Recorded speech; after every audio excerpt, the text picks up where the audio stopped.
안녕하십니까. 칸중국 코리아 이태현입니다. 미국 자유아시아방송은 최근 류 샤오광 중공인민대 국가발전전략소 교수가 중국 경제 약세가 지속되고 있다며 중국 경제의 20%인 문제점 5가지를 지적했습니다. 1. 청년 실업률이 20%를 넘는다.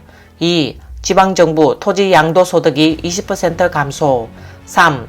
공업산업 이윤이 매년 20% 이상 감소. 4. 소비자 신뢰지수 20% 감소.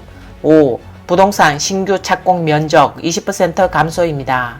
중공의 공식적 수치는 거짓된 수치로 실제 상황은 더 나쁠 수 있다고 신문은 전했습니다. 대만 자유시보에 따르면 중국 경제의 참상으로 위안화 가치가 계속 하락하면서 2022년 하반기부터 대규모 평가 절하 사태가 벌어졌습니다. 지난 6월 30일 위안화 대비 달러 환율은 7.27포인트 하락했고 여구의 환율은 7.28포인트 하락했습니다. 소식통에 따르면 중국 국영은행이 위안화 가치 하락을 막기 위해 역내와 역외 시장에서 반복적으로 달러 매도에 나서는 등 중국 정부가 위안화 가치 하락을 막기 위해 여러 조치를 했고 이번 주 중국인민은행이 중간 환율 가이드라인을 설정한 것은 중국 공산당 정부가 위안화 평가 절하 가속화에 불안감을 느끼고 있음을 보여주는 조치라고 밝혔습니다. 중공은 러시아와의 협력에 상한선이 없다고 주장했지만 러시아는 중국 경제가 침체하자 위안화를 대량으로 팔아치웠습니다. 러시아는 지난해만 45억 달러치를 팔아치운 것으로 추산됩니다. 러시아는 위안화 매도를 계속하고 있으며 러시아의 위안화 보유량은 3분의 1로 줄었습니다.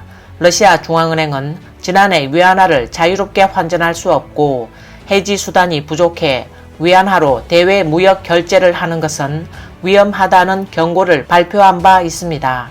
그러나 러시아의 우크라이나 침공 이후 서방의 제재로 중러 무역이 가열되자 푸틴 정부는 위안화를 대량 보유하기 시작했지만 중국에서 물건을 사들이는 것 외에는 쓸모가 없어 중앙은행은 올해 위안화를 계속 내다 팔아 달러와 유로화를 사들이고 있는 것입니다.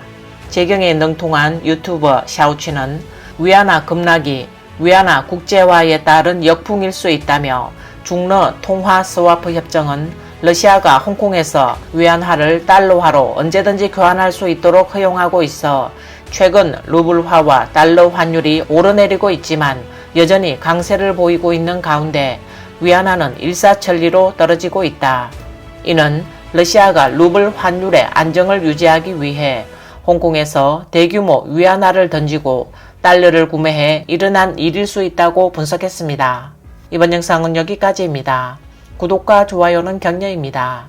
시청해주셔서 감사합니다.